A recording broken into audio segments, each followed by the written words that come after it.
नमस्कार। मैं हूं संतोष पाठक और आप लोग देखना शुरू कर चुके हैं संतोष पाठक ऑफिशियल यूट्यूब प्लेटफॉर्म। और एक बार फिर से हमारे साथ जुड़ रहे हैं देश के जाने माने वरिष्ठ पत्रकार अजीत द्विवेदी जी। अजीत जी, आपका बहुत बहुत स्वागत है हमारे यूट्यूब मंच पर। धन्यवाद धन्यवाद संतोष जी। देश में गजब तरह की राजनीतिक हलचल हो रही है। ममता बनर्जी की पार्टी विलय होगी या नहीं होगी, लेकिन उसको लेकर खबर है। बिहार के मुख्यमंत्री सम्राट चौधरी और दोनों डिप्टी सीएम दिल्ली आ चुके हैं। एनडीए गठबंधन के मुख्यमंत्री और उप मुख्यमंत्रियों की बैठक है। इंडिया गठबंधन एक नए फ्लेवर में नजर आ रहा है। लेकिन सिर्फ बिहार तक अगर अजीत जी फोकस करें हम, उपेंद्र कुशवाहा की राजनीति, हालांकि पहले से कयास ये जताए जा रहे थे कि सम्राट चौधरी मुख्यमंत्री बन गए तो उपेंद्र कुशवाहा की जरूरत शायद अब भारतीय जनता पार्टी को नहीं है। लेकिन उपेंद्र कुशवाहा के लिए ना इधर कोई रास्ता बच रहा है ना उधर कोई रास्ता बच रहा है। शायद अपने राजनीतिक जीवन में वो पहली बार इस तरह की दुविधा का सामना कर रहे हैं। लेकिन इस बीच ऐसा लग रहा है, हमने जब चर्चा की थी बंगला वाला विवाद, सुरक्षा वाला विवाद, यादव परिवार और खास तौर से लालू यादव, ऐसा लग रहा है कि इस हालात का एक फायदा उठाने की सोच सकते हैं। और इस बीच बिहार के मुख्यमंत्री नीतीश कुमार के बेटे निशांत कुमार को लेकर भी एक बड़ा खुलासा हो गया, जिसके बाद अभी सवाल उठ रहे हैं कि उनका राजनीतिक करियर कौन बचाएगा।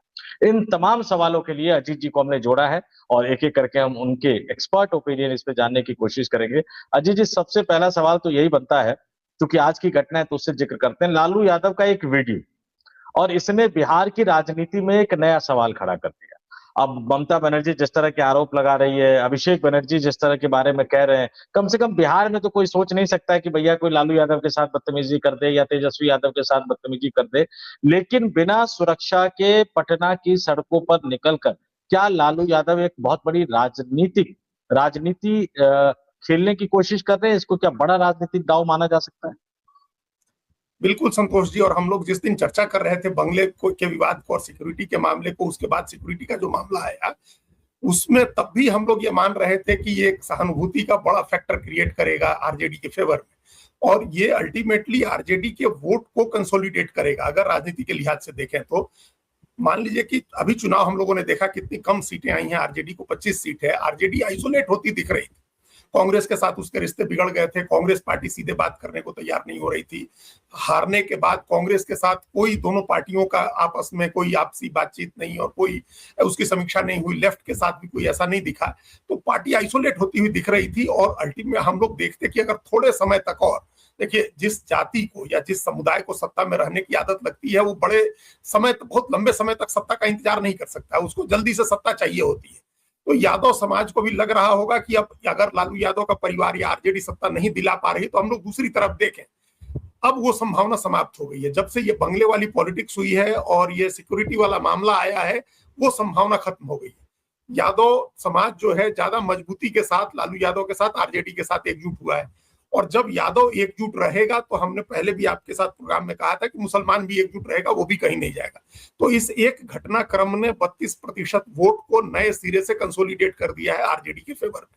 अब उनको इसकी बिना पर, इसके आधार पर एक बड़ा अपना राजनीतिक जो महल है वो खड़ा करना है लालू यादव को। लालू यादव कर चुके हैं। लालू यादव को अगर करना होता, उम्र उनके साथ होती, सेहत उनके साथ होती, तो हो सकता है वो कर भी सकते थे।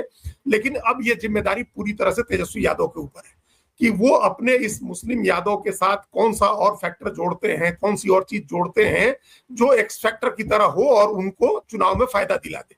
ये चीज जो है, जो मैं आपने कहा कि बिना सिक्योरिटी लिए सड़क पर निकल के जो एक मैसेज देने का है, वो मैसेज चला गया है बिहार के लोगों में, गांव-गांव के लोगों तक वो मैसेज चला गया है और लोगों ने उसी रूप में उस मैसेज को ग्रहण किया। उनको पता चल गया है कि यह सरकार राजनीतिक बदले की भावना के तहत बंगला खाली करा रही है। कोई लेजिटिमेट क्लेम नहीं है, बंगला खाली कराने का कोई कानूनी वैधानिक आधार नहीं है। वो नेता, विधान परिषद में नेता प्रतिपक्ष के नाते भी उनको बंगला मिला हुआ है और वो स्टेटस उनका कायम है, तो आप कैसे वो बंगला खाली करा सकते हैं? सिक्योरिटी थ्रेट का असेसमेंट अगर आपने किया है तो सिर्फ लालू यादव और तेजस्वी यादव और राबड़ी देवी का ही सिक्योरिटी थ्रेट कम हुआ है, बाकी लोगों का सिक्योरिटी थ्रेट जस का तस है। ऐसा तो नहीं हो सकता है ना कि बिहार में हर नेता को किसी ना किसी लेवल की सिक्योरिटी मिली हुई है, तो कम सिर्फ इन्हीं तीनों लोगों का क्यों कम करना है? बाकी लोगों को क्या थ्रेट कम, मतलब उनका थ्रेट बढ़ गया है? तो ये सवाल भी लोगों ने इस बात को भी समझाया। आप समझते हैं बिहार के लोगों की राजनीतिक समझ पर कोई सवाल नहीं उठाया जा सकता है। तो सुरक्षा भी कम की गई है, ये भी एक राजनीतिक फैसला है। बंगला खाली कराने की बात की गई है, ये भी एक राजनीतिक फैसला है। और इस राजनीतिक फैसले का असर ये हुआ है कि यादव समाज जो समर्थक हैं, जो लालू यादव के और तेजस्वी यादव के, वो उनके साथ और कंसोलिडेट हुए और एकजुट हुए। अब उनको, जैसा आपने एक और घटनाक्रम का जिक्र किया उपेंद्र कुशवाहा वाला, ऐसी घटनाएं अगर कुछ और होती हैं तो ये एक और नया वोट जुड़ने की बात हो जाएगी आरजेडी के साथ। आरजेडी का अपना वोट कंसोलिडेट हो गया है और एक ऐसे भी सहानुभूति होती है, लोग कहते हैं कि मतलब गरीब की हाय नहीं लेनी चाहिए, तो ऑलरेडी जो कमजोर है उसकी आप क्यों हाय ले रहे हैं, जो ऑलरेडी कमजोर है उसको आप क्यों और सता रहे हैं। ये एक मैसेज जाता है ना हमेशा, तो वो मैसेज गया है इस बार इस पूरे घटनाक्रम से। अजीत जी, एक बात तो और एक और चीज कर दिया, राबड़ी देवी के हवाले से भी एक खबर आ रही है, फिलहाल तो सूत्रों के हवाले से है, आगे जाकर हो सकता है कंफर्म हो, कि वो कोई भी सरकारी बंगला अब नहीं लेंगे। अब इसके बाद उनका जो अपना निजी जो घर है वो लगभग तैयार हो चुका है, तो यादव परिवार हो सकता है कि वहां शिफ्ट कर जाए। तो सुरक्षा और बंगला, ये दोनों एक इमोशनल दाव तो है ही। लेकिन उपेंद्र कुशवाहा की बात करते, एक दौर वो था जब वो अपने आप को नीतीश कुमार का उत्तराधिकारी मानकर चल रहे थे। एक दौर वो था जब वो मोदी मंत्रिमंडल में शामिल थे, अलग से इस्तीफा देकर गए, वहां कितनी बुरी हालत हुई, फिर संसद आए तो हम लोगों ने बातचीत की कि भैया ऐसा क्यों हो गया कि आपने इस्तीफा देकर आपको लगा कि मैं लड़ जाऊंगा, तो उन्होंने कहा ठीक है, राजनीति कभी कभी गलतियां हो जाती। तो उनके लिए इधर या उधर हर तरफ संभावनाएं बनी रहती थी। आज ये हालत हो गई है कि इस तरफ अब कुछ बचा नहीं है, अगर बेटा का मंत्री पद चला जाएगा तो क्या करेंगे, दूसरी तरफ जाने के लिए उनके पास कुछ है नहीं, क्योंकि दूसरी तरफ जाएंगे तो सारे विधायक उनके साथ नहीं जाएंगे। उपेंद्र कुशवाहा, लेकिन ये भी बिहार की राजनीति ने देखा है कि 1995 में 7 सीट जीतने वाले नीतीश कुमार दुखी होकर अज्ञातवास में चले गए थे, और फिर वो नीतीश कुमार 2005 से 2026 बीच का थोड़ा बहुत समय निकाल दिया जाए जीतन राम मांझी का, तो मुख्यमंत्री बने। तो कब कौन निकलकर सामने आएगा नहीं कह सकते। क्या उपेंद्र कुशवाहा की राजनीति का गाइड माना जाए, या बीजेपी की एक गलती मानी जा सकती है कि उपेंद्र कुशवाहा को छेड़कर उन्होंने वैकल्पिक राजनीति की संभावना को बिहार में कम से कम जीवित कर दिया है एक बार फिर से। देखिए, उपेंद्र कुशवाहा एक बिल्कुल अलग तरह के राजनेता हैं, हमने तो नहीं देखा है। बिहार छोड़ दीजिए, एक आध अपवाद होते हैं। कोई व्यक्ति 3 साल की राज्यसभा उनकी बची हुई थी और उन्होंने इस्तीफा दे दिया था राज्यसभा से। 3 साल की राज्यसभा कोई भी नहीं छोड़ता है। आपको हम बताएं संतोष जी की, जिस दिन कल्याण सिंह ने अपनी पार्टी का मर्जर किया था भारतीय जनता पार्टी में, आने की बात तय की थी, जब सारी चीजें तय हो गई थी, तब भी उन्होंने वो मर्जर ऑफिशियल इसलिए नहीं किया था क्योंकि उनकी जो राज्यसभा की सदस्यता बची हुई थी वो चली जाती, 1 साल के लिए बची हुई थी, या थोड़े दिन, जितने दिन के लिए भी बची हुई थी वो चली जाती, इसलिए उन्होंने उसको टाल करके रखा कि जब तक पूरा कार्यकाल पूरा नहीं हो जाता है। एक अपवाद हमको ध्यान आ रहा है दिग्विजय सिंह का, जो बिहार के में थे। दिग्विजय सिंह ने 1.25 साल राज्यसभा का कार्यकाल उनका बचा हुआ था और उन्होंने छोड़ दिया था, लोकसभा का चुनाव लड़े थे नीतीश कुमार से अलग होकर के। तो उपेंद्र कुशवाहा ने 3 साल की राज्यसभा छोड़ी, और अभी फिर जब पिछली बार उन्होंने जेडीयू छोड़ी तो उनके पास 4 साल की विधान परिषद का कार्यकाल बचा हुआ था। नीतीश कुमार जिस पर राज्यवर्धन आजाद को भेजा नीतीश कुमार ने बाद में विधान परिषद में, वो भी 4 साल का कार्यकाल उसका बचा हुआ था, वो भी छोड़ दिया था उन्होंने। तो वो इस तरह के फैसले करते रहते हैं और वो फिर फैसले करके जनता के बीच जाते हैं। अभी जो स्थिति उनके सामने आई है, इस स्थिति को भी उन्होंने एंटिसिपेट किया होगा कि ऐसी स्थिति हो सकती है।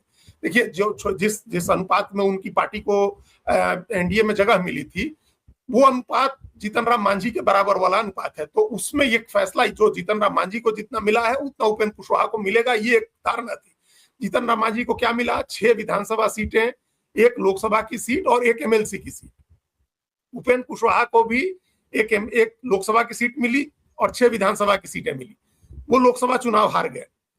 जीतन राम मांझी को 1 एमएलसी की सीट मिली हुई है, उसके बदले में उपेंद्र कुशवाहा को 1 राज्यसभा की सीट मिली हुई है। तो ये हिसाब लगभग बराबर है, बल्कि पलड़ा इसमें उपेंद्र कुशवाहा का ही भारी है, चूंकि इधर जीतन राम मांझी को एक एमएलसी है, उनको 1 राज्यसभा है। तो इस लिहाज से आप कह सकते हैं कि बराबर का ट्रीटमेंट है जीतन राम मांझी के बराबर उपेंद्र कुशवाहा का। लेकिन जब आप वैल्यू में देखेंगे, वोट के वैल्यू के हिसाब से या बिहार के राजनीतिक समीकरण के हिसाब से, तो उपेंद्र कुशवाहा कहीं ज्यादा महत्व के नेता है बिहार की राजनीति। और वो हम लोगों ने देखा है, जिस तरह से पिछली बार भी समीकरण बिगड़ा, इतना अच्छा माहौल था, उस माहौल में भी 2024 के लोकसभा चुनाव में शाहबाद और जो भोजपुर बक्सर का इलाका है, शाहबाद का और भोजपुर का इलाका है, उस इलाके में ज्यादातर सीटें बीजेपी हार गई। आरा की सीट बीजेपी हार गई थी, बक्सर की सीट बीजेपी हार गई थी, औरंगाबाद की सीट हार गई थी, जहानाबाद की सीट हार गई थी, और पाटलिपुत्र की सीट तो हारी ही थी। तो ये जो इलाका है, जिसमें खासतौर से आप जहानाबाद, औरंगाबाद, आरा और बक्सर, इस इलाके में बड़ी संख्या में कोयरी वोटर है, और वो शाहबाद का पूरा समीकरण राजपूत वर्सेस कोयरी का होकर के बिगड़ गया था। और ये वो समीकरण एक बार फिर बन लगता था कि बन गया। विधानसभा चुनाव के समय हम लोगों ने देखा कि बना किस तरह से, पवन सिंह गए और वो सारी चीजें हुई, वो सब चीजें उनका सबका तालमेल हुआ, और फिर वो समीकरण बिगड़ गया। संतोष जी, आपने पवन सिंह को तो एमएलसी दे दिया, उपेंद्र कुशवाहा के बेटे को एमएलसी आपने नहीं दिया। अब ये जो हम लोगों ने पहले कहा, एक जस्ट एनालिसिस जिसको बोलते हैं, वो हम लोगों ने किया। आम आदमी उसको नहीं समझता है। जो जाति का समर्थक है वो इस बात को नहीं समझता है। वो तो सीधे ये समझेगा कि आपने उपेंद्र कुशवाहा के बेटे को मंत्री बनाया था और अपमानजनक तरीके से उनको मंत्री पद से विदा होना पड़ा क्योंकि उनकी एमएलसी नहीं रिन्यू हुई। तो ये वो समझेगा। वो इस बात के एनालिसिस में नहीं जाएगा कि जीतन राम मांझी को सिर्फ एक एमएलसी है और इधर एक राज्यसभा है और दोनों को विधानसभा की बराबर सीटें मिली हैं और दोनों को एक एक लोकसभा सीट मिली थी। मांझी जीत गए और उपेंद्र कुशवाहा हार गए। तो वो इतना जस्ट एनालिसिस नहीं करता है। उसको लगेगा कि क्यों उनको अपमानजनक तरीके से विदाई हो रही है दीपक प्रकाश की। और ये हमारा सवाल भी यही था हमेशा, मतलब इस घटनाक्रम के बाद, संतोष जी, की जब 7 मई को आपने मंत्री बनाया, या तो 7 मई को नहीं बनाते, जब सरकार बदली और 5 महीना रहने के बाद, देखिए 20 नवंबर को शपथ ली थी दीपक प्रकाश ने और 14 अप्रैल तक सरकार थी नीतीश कुमार की। तो 20 नवंबर से 14 अप्रैल तक वो बिना किसी सदन के सदस्य बने मंत्री थे। उसके बाद सरकार बदली, सम्राट चौधरी मुख्यमंत्री हुए 15 अप्रैल को और 7 मई को कैबिनेट का विस्तार हुआ था। तो जब सम्राट चौधरी की सरकार बनी तो उसी समय आप कहते थे उपेंद्र कुशवाहा को कि भाई आपको, आपके बेटे को मंत्री पद हम लोग नहीं देंगे क्योंकि एमएलसी देने की स्थिति में नहीं है, हमारा समीकरण नहीं बन रहा है। तब इतना बड़ा झटका नहीं होता, तब इतना अपमानजनक, इतनी शर्मिंदगी वाली बात नहीं होती उपेंद्र कुशवाहा या उनके बेटे के लिए। आपने 7 मई को बना दिया और 1 महीने के बाद जब राज्यसभा, जब विधान परिषद देने की बारी आई तो आपने उनको विधान परिषद नहीं दिया।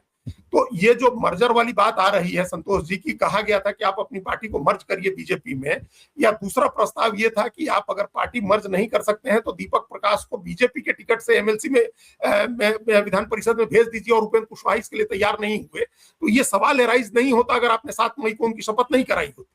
7 मई को शपथ नहीं कराते तो संतोष कर लेता समाज उनका भी। अब थोड़ा अपमानजनक हो गया है।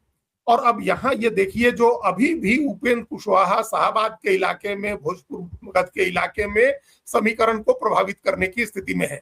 देखिए उस तरह से नहीं है जितना पहले थे, लेकिन अगर कोयरी वर्सेज या राजपूत का फिर से कोई मामला बनता है, आपने देखा पवन सिंह बन के गए, पवन सिंह एमएलसी बनेंगे, उनकी रैलियां होंगी, उनके जुलूस होंगे, और वो जो एक तनाव बनेगा ग्राउंड लेवल पर। देखिए सम्राट चौधरी कोयरी समाज से आते हैं, मुख्यमंत्री हैं, और कोयरी समाज के, कुशवाहा समाज के सबसे बड़े नेता वो हो गए, इसमें कोई संदेह नहीं है। आरजेडी के भी जो एमपी हैं अभय कुशवाहा, वो भी जाकर के उनका स्वागत कर रहे हैं, वो भी उनको अपना नेता स्वीकार कर रहे हैं, ऐसा सब लोग मान रहे हैं। इसके बावजूद चुनाव के समय जो माहौल होता है, जो उत्तेजना होती है, जो जागृति होती है लोगों में, और जो कॉन्फ्लिक्ट होता है, उसको आप इससे कंट्रोल नहीं कर सकते हैं। मान लीजिए कि आज तो उपेंद्र कुशवाहा नहीं छोड़ रहे हैं पार्टी, अभी एनडीए नहीं छोड़ रहे हैं, अभी वो उनका बेटा मंत्री भी बना हुआ है, लेकिन अगर जब छोड़ दें वो, और छोड़ के कोई तीसरी धारा की राजनीति करे जो उन्होंने की थी ओवैसी और बसपा के साथ मिलकर के, अगर वो ऐसी कोई राजनीति करते हैं और जहां बीजेपी जेडीयू का कुशवाहा नहीं हो वहां कुशवाहा उम्मीदवार उतार देते हैं, तब तो फिर एक संकट की स्थिति होगी, तब तो मुश्किल स्थिति होगी। जो भी वोट डैमेज होगा वो एनडीए का वोट डैमेज होगा। तो उपेंद्र कुशवाहा, ऐसा नहीं है कि अभी उनकी राजनीति समाप्त होने जा रही है या उनको आप बाकी किसी दूसरे सामान्य नेता की तरह खारिज कर दें। उपेंद्र कुशवाहा का महत्व निश्चित रूप से सम्राट चौधरी के मुख्यमंत्री बनने के बाद कुशवाहा समाज की राजनीति में कद कम हुआ है।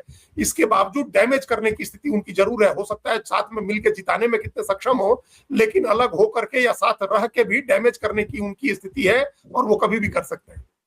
आपने बिल्कुल, अजय जी, बिल्कुल सही कहा। और ये उपेंद्र कुशवाहा के बारे में ये कहा जाता है कि बिहार में तकरीबन 1 दर्जन के लगभग जिले हैं जहां भी गांव-गांव में कुशवाहा का जो समृद्ध परिवार है, जिनका थोड़ा बहुत भी अपने इलाके में होल्ड है, उनके यहाँ उपेंद्र कुशवाहा का उठना बैठना है। और एक बात सही होती है कि आदमी जिता नहीं सकता लेकिन हरा तो सकता है। लेकिन इसके बावजूद भी क्या बीजेपी कैलकुलेटेड रिस्क लेने को तैयार है? कैलकुलेटेड रिस्क ये कहा जा रहा है कि बीजेपी के एक्सपेंशन का अपना एक प्लान है, नरेंद्र मोदी और अमित शाह का। चिराग पासवान को कुछ साल पहले कहा गया था कि पार्टी का विलय कर दीजिए, चिराग पासवान ने उस समय मना कर दिया। जीतन राम मांझी के साथ शुरुआत ही हुई थी, मुझे पता था एक बड़े नेता ने बस इसका शुरुआत ही किया, जीतन राम मांझी ने कहा कि रहने दो इसको, बाद में बात करेंगे, तो उसी समय उन्होंने एक तरह से टाल दिया। उपेंद्र कुशवाहा को सामने रखकर बीजेपी बाकी सहयोगी दलों को एक मैसेज दे रही है। अगर उपेंद्र कुशवाहा वाला दाव कामयाब हो जाता है तो आने वाले दिनों में चिराग पासवान पर भी प्रेशर होगा, आने वाले दिनों में जीतन राम मांझी पर भी प्रेशर होगा, आने वाले दिनों में जो छोटे छोटे राजनीतिक दल है उन पर भी इस पर प्रेशर होगा जो एनडीए गठबंधन में शामिल है, क्योंकि जेपी नड्डा तो कह ही चुके हैं कि 2 दलीय व्यवस्था होनी चाहिए। ये क्या कैलकुलेटेड रिस्क जानबूझकर भारतीय जनता पार्टी ले रही है क्या? देखिए, ये यही एक पार्टी थी सम्राट चौधरी को मुख्यमंत्री बनाने के बाद, यही एक जाति समूह है जिसको लेकर के भारतीय जनता पार्टी बहुत कॉन्फिडेंस में है कि अब ये हमारे साथ जुड़ गया पूरी तरह। उसी कॉन्फिडेंस में ये रिस्क लिया गया है कि कुशवाहा का नेता तो अब हो गए सम्राट चौधरी, अब मुख्यमंत्री बना दिया तो उसके बाद क्या बचता है, और जब मुख्यमंत्री हो जाता है तो कास्ट अपने आप उसके साथ अलाइन करती है, ये हम लोगों ने देखा हुआ है। तो इसलिए ये रिस्क लिया गया कि अब हमारा मुख्यमंत्री है तो एक बार ये दाव आजमा के देखते हैं कहां तक झुकते हैं उपेंद्र कुशवाहा। लेकिन जहां तक हमारी जानकारी है, उपेंद्र कुशवाहा ने एकदम स्पष्ट किया हुआ है कि वो अब अपनी पार्टी का विलय नहीं करेंगे किसी भी पार्टी। देखिए, अभी खबर चलाने को लोग तो ये भी चला रहे हैं कि वो जेडीयू में विलय कर लेंगे, बीजेपी से बेटर है कि वो जेडीयू में विलय कर लें। तो वो अब वहां भी कोई गुंजाइश बहुत उनके लिए नहीं दिख रही है, क्योंकि जेडीयू के तरफ से एक उनके बड़े नेताओं का कहना है निजी बातचीत में कि लीडरशिप तो कुर्मी के हाथ में ही रहेगी। तो अब कुर्मी के हाथ में अब उनके निशांत कुमार आ ही गए हैं, तो या तो वो संभाले, नहीं संभाल सकते हैं तो उनका प्रॉक्सी कोई संभाले, उनका चेहरा आगे करके, और प्रॉक्सी कोई, जैसे नीतीश कुमार को भी 3-4 साल से तो प्रॉक्सी ही चला रहे थे लोग, नीतीश कुमार तो कुछ करने की स्थिति में थे नहीं, तो निशांत कुमार को भी प्रॉक्सी चलाया जाए, प्रॉक्सी चलाए लोग। या फिर मनीष वर्मा, आरसीपी के आने की रोज बात हो रही है, कहा जा रहा है कि जो लोग मिलने जा रहे हैं नीतीश कुमार से वो आरसीपी का नंबर दे करके आ रहे हैं कि एक बार बात कर लीजिए, वो आरसीपी से कोई बात नहीं करा रहा है। तो या तो आरसीपी सिंह लौटे, मनीष वर्मा को कोई जिम्मेदारी मिले, श्रवण कुमार को मिले, कोई कुर्मी नेता ही उसको संभालेगा। अब वो बस हमको लगता है कि मिस कर गए हैं उपेंद्र कुशवाहा की, जेडीयू में जाकर के अगर बने रहते और नीतीश कुमार अपने होशो हवास में अपनी सोच समझ से उनको नेता बना देते तो अलग बात है, लेकिन अब फिर उसकी गुंजाइश नहीं है और वो बस मिस हो गई है। संतोष जी, अब आप समझ लीजिए, अब जो हम लोग ट्रेंड देख रहे हैं, यादव का राज, उसके बाद कुर्मी का, फिर कोयरी का, फिर इसके बाद होगा तो अति पिछड़ा का समय आएगा, अति पिछड़ा नेता को इमर्ज करेगा, चाहे वो जेडीयू से करे या अलग दूसरी पार्टी से करे या बीजेपी के अंदर से करे, और फिर उसके बाद दलित इमरजेंस होगा, 20% की आबादी है उनकी, 18% वो इमरजेंस होगा। तो ये क्रम हमको ऐसा दिख रहा है, इसलिए अब उनके लिए वहां की भी कोई गुंजाइश हमको नहीं दिख रही है, और न मर्ज करेंगे न जेडीयू में न बीजेपी में, वो इंडिपेंडेंट पॉलिटिक्स करेंगे, और उन्होंने देख लिया है कि इंडिपेंडेंट पॉलिटिक्स करने के क्या फायदे हैं। चिराग पासवान को वो देख रहे हैं, जीतन राम मांझी को देख रहे हैं, और अपने को भी वो देख रहे हैं कि जब पार्टियों में मर्ज करते हैं तो उनकी क्या स्थिति रहती है, इंडिपेंडेंट पॉलिटिक्स करते हैं तो क्या स्थिति रहती है। वो इंडिपेंडेंट पॉलिटिक्स करेंगे। और आप एक और बात हम कहते हैं संतोष जी, कि ऐसा ही बम्पी स्टार्ट जो है सम्राट चौधरी का भी हुआ था, वो भी ऐसी स्थिति में मंत्री बने थे और इस्तीफा देना पड़ा था उनको, और फिर कंट्रोवर्सी चली थी, मुकदमे हुए थे, और फाइनली एंट्री करने के 27 साल के बाद वो मुख्यमंत्री हुए। तो ऐसा ही बम्पी स्टार्ट उपेंद्र कुशवाहा के बेटे का भी हुआ है। क्या पता आगे नियति और प्रारब्ध में क्या उनके लिए लिखा हुआ है, लेकिन अब उपेंद्र कुशवाहा भी सारी राजनीति अपने बेटे के लिए करेंगे, और इस पूरे घटनाक्रम से उनके बेटे के प्रति भी निश्चित रूप से एक सहानुभूति हुई है, अपने समाज के लोगों के बीच में जाए। और ये एकदम बिल्कुल ठीक बात है कि हम तो बार बार कहते हैं कि बिहार में उपेंद्र कुशवाहा उन चंद नेताओं में से हैं जो पार्टी मर्ज करते हैं, नई पार्टी बनाते हैं, तब भी हर जिले में उनका संगठन खड़ा हो जाता है, हर ब्लॉक में संगठन खड़ा हो जाता है, उनके लोग हैं हर जगह, तो वो कर सकते हैं। इसलिए वो हमको लगता है कि इंडिपेंडेंट रह के ही पॉलिटिक्स करेंगे, वो मर्जर के उसमें नहीं आएंगे। बीजेपी का ये दाव कम से कम बिहार में अभी चलता हुआ नहीं दिख रहा है। आपने बिल्कुल ठीक कहा अजीत जी। और कई बार तो हम लोग उपेंद्र जी से मजाक में कहते भी थे पार्लियामेंट में कि आपने इतने राजनीतिक दल बना लिए कि नाम याद कर पाना बड़ा मुश्किल होता है, कई बार कंफ्यूजन हो जाती है। बीजेपी में शीर्ष नेताओं ने 2 नेताओं को आश्वासन दे रखा है, एक तो नित्यानंद राय और दूसरा विजय सिन्हा, कि आप थोड़ा सा धैर्य रखिए, आगे जाकर जरूर कुछ ना कुछ बड़ा होगा। वो क्या बड़ा मिलेगा ये पता नहीं, लेकिन आपने निशांत कुमार का जिक्र किया। बिहार की राजनीति में अब नितिन नवीन की शिक्षा पर कोई सवाल नहीं उठाता, सम्राट चौधरी की शिक्षा को एक बड़ा मुद्दा बनाने की कोशिश की, लेकिन चीजें सामने आ गई तो लोगों ने मान लिया कि भाई ठीक है, कोई दिक्कत नहीं। तेजस्वी यादव और तेज प्रताप की शिक्षा, क्योंकि उन्होंने खुद ही अपने उसमें एफिडेविट में डाल दिया था, वो भी लोगों ने उसको एडजस्ट कर लिया, स्वीकार कर लिया। सच को स्वीकार कर लेना कई बार आसान हो जाता है, लेकिन निशांत कुमार की एक छवि बनाई गई थी जनता दल यूनाइटेड के ऑफिशियल ट्विटर अकाउंट से कि इंजीनियर निशांत कुमार।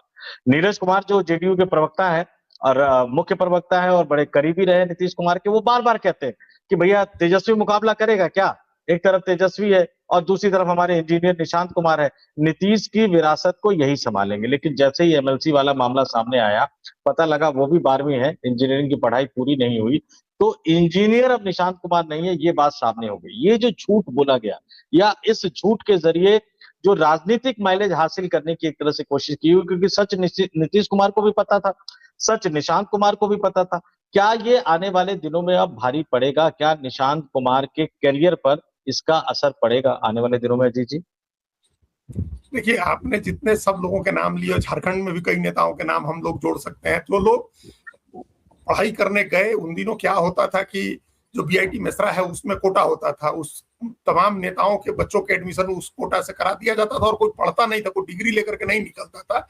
लोग जाते थे 2 सेमेस्टर 4 सेमेस्टर 5 सेमेस्टर पढ़ के सब आदमी छोड़ छाड़ के आ जाता था अपना, वो पढ़ाई पूरी नहीं करते थे लोग। तो वही निशांत कुमार का है, वो पढ़ने गए थे और 4 या 5 सेमेस्टर तक उन्होंने पढ़ाई की थी, उसके बाद वो पढ़े नहीं थे। 8 सेमेस्टर की पढ़ाई होती है, तो वो इंजीनियरिंग पूरी नहीं हुई, नहीं पूरी हुई तो आप 12th पास ही माने जाएंगे।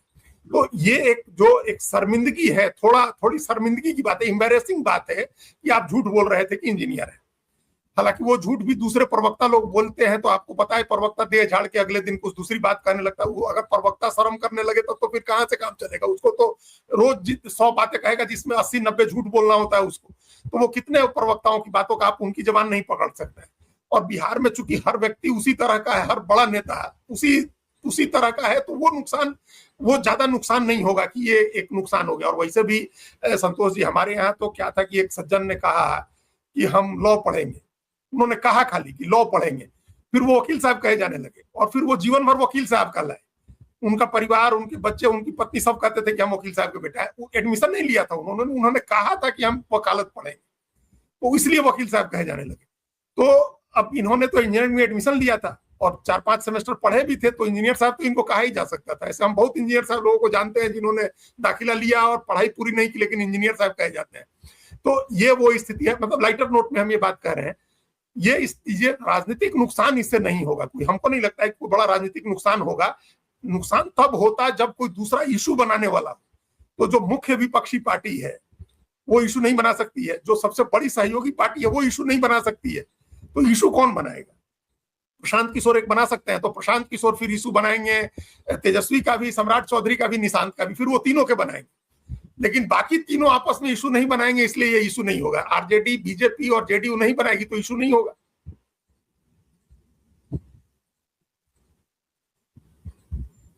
आवाज नहीं आ रही है संतोष। एक आखिरी सवाल अजीत जी, हमने इंडिया गठबंधन की बैठक के बाद जब तेजस्वी बिहार पहुंचे, पटना पहुंचे, एक तो मुख्यमंत्री को लेकर, चीफ मिनिस्टर को लेकर एक अजीब सी भाषा का इस्तेमाल उन्होंने किया। उसके बाद से राष्ट्रीय जनता दल का जो एक्स अकाउंट है लगातार नीतीश कुमार पर निशाना साध रहा है, लगातार निशांत कुमार पर निशाना साध रहा है। ये अचानक नीतीश पर आरजेडी इतना ज्यादा हमलावर क्यों हो गई है? और मुख्यमंत्री को लेकर जिस तरह की भाषा का इस्तेमाल अब तेजस्वी यादव कर रहे हैं, ये बौखलाहट है या उनको लग रहा है कि उनका जो अपना कैडर, जो मतदाता है, खासतौर से यादव मतदाता या मुस्लिम मतदाता, उनको ये स्टाइल सूट करेगा? ये एग्रेसिव होने के पीछे क्या ये वजह है, या कहीं ना कहीं कोई गलती कर रहे हैं क्या वो, और खासतौर से नीतीश पे जो हमलावर हो रहे हैं? नहीं, अब इसमें कोई गलती नहीं है। अब ये पॉलिटिकल पोजिशनिंग है, अपनी पोजिशनिंग है, क्योंकि उन्हीं का विकल्प बनना है अब तेजस्वी यादव को। और वो इसी बात की कोशिश में है कि जेडीयू कमजोर हो रही है, तो उसका कुछ वोट, जो हम पिछली बार भी कह रहे थे कि जो नया रीअलाइनमेंट होगा कास्ट का, उस रीअलाइनमेंट में कुछ कास्ट इनके साथ जुड़ सकती है क्या, कोई जाति इनके साथ जुड़ सकती है क्या, 1 या 2 जातियां जुड़ सकती हैं क्या तेजस्वी यादव के साथ, उतना ही जोड़ना है उनको। देखिए 38% वोट तो पिछली बार भी अपोजिशन को मिला ही है ना, उसमें थोड़ा सा ही वोट, ज्यादा वोट नहीं जोड़ना है। अगर राजनीति ऐसी रहती है तो थोड़ा सा ही वोट जोड़ना है। और उपेंद्र कुशवाहा या जो दूसरी जो क्षेत्रीय पार्टियां हैं जिनको हम लोगों ने अभी बात की कि मर्जर नहीं करेंगे, वो इसलिए नहीं करेंगे कि क्योंकि बिहार का पॉलिटिकल स्पेस बहुत ही फ्रेगमेंटेड है। बहुत ज्यादा प्लेयर्स हैं बिहार के पॉलिटिकल स्पेस में, और अभी और पॉलिटिकल प्लेयर्स आएंगे बिहार में। ऐसा नहीं है कि ये यहीं पर सीमा रुकने वाली है। देखिए 1 सीट जीते हैं इंजीनियर आईपी गुप्ता, लेकिन वो उनका दायरा बढ़ेगा, क्योंकि वो जिस समाज की राजनीति कर रहे हैं वो अपना बढ़ाएंगे दायरा। तो नई पार्टियां भी आएंगी बिहार में। तो ऐसी स्थिति में रीजनल पार्टीज के लिए भी स्कोप है, और उसी में तेजस्वी यादव, आरजेडी को एक स्कोप लग रहा है कि जब रीअलाइनमेंट होगा, जेडीयू कमजोर होगी, तो बीजेपी के अगेंस्ट पोलराइजेशन में हमको क्या वोट आ सकता है, हमको क्या मिल सकता है, कौन सी जाति हमारे साथ जुड़ सकती है। तो इसके लिए उनको टारगेट किया गया। देखिए बीजेपी को टारगेट करने में हमेशा जोखिम है। बीजेपी को आप सम्राट चौधरी को या नरेंद्र मोदी को नाम लेकर के या उनकी आइडियोलॉजी को टारगेट करते हैं, वो उतना ही पोलराइजेशन की संभावना बढ़ती है, वो नुकसान करता है। अभी जेडीयू को टारगेट करना अपेक्षाकृत आसान है, वो स्पेस चूंकि आरजेडी को लेना है। तो वो टारगेट कर रहे हैं। और जो स्टेट गवर्नमेंट को टारगेट करेंगे वो इशू बेस्ड होगा। जैसे आज उन्होंने, तेजस्वी यादव ने बड़ा एक मुनासिब मुद्दा उठाया कि वो आपने आकस्मिक निधि से जो कंटीजेंसी फंड है उससे आपको 3,662 करोड़ रुपए निकालने पड़े हैं जो सामाजिक सुरक्षा की पेंशन है उसके लिए। मतलब विधवाओं के, दिव्यांगों के और वृद्धों का पेंशन मई जून जुलाई का देना है, उसके लिए आपको कंटीजेंसी फंड से पैसा निकालना पड़ा है। इसका मतलब आर्थिक स्थिति बहुत ही खराब है। तो ये मुद्दा आधारित अटैक होगा सरकार के ऊपर। और दूसरे तरह का अटैक कि जो आपने जिसका जिक्र किया वो अटैक जेडीयू के ऊपर होगा, नीतीश कुमार के ऊपर होगा। और ये बड़ा सोच समझ के होगा। ये नए रीअलाइनमेंट के समय जो पोजिशनिंग है ये उसका संकेत है। नए तरह का रीअलाइनमेंट अभी दिख रहा है सोसाइटी में। उसके उस सोशल रीअलाइनमेंट को ध्यान में रख के जेडीयू के को टारगेट करने का एक पॉलिटिकल ये प्लान है जिसके तहत तेजस्वी यादव और आरजेडी हमलावर हुई है। आने वाले दिनों में बिहार की राजनीति में अभी जो घमासान है या जो कहे कि बदलाव की बयार या पार्टियों का टूटना, बनना, बिगड़ना, गठबंधन में शामिल होना, ये तमाम चीजें अभी खत्म होने वाली तो नहीं है। और जैसे अजीत जी ने भी विस्तार से बताया कि अभी बिहार में जो बार बार हम कहते हैं खेला खेला, तो खेला तो नहीं होगा, लेकिन हाँ राजनीतिक हंगामा, आरोप प्रत्यारोप और राजनीतिक ड्रामा ये खत्म होने वाला फिलहाल तो नहीं है कम से कम। अजीत जी हमारे साथ जुड़ने के लिए और इन तमाम जानकारियों के साथ हमारे दर्शकों को उनका ज्ञानवर्धन करने के लिए, उनको रूबरू कराने के लिए आपका बहुत बहुत धन्यवाद और आभार। धन्यवाद, धन्यवाद संतोष जी, धन्यवाद।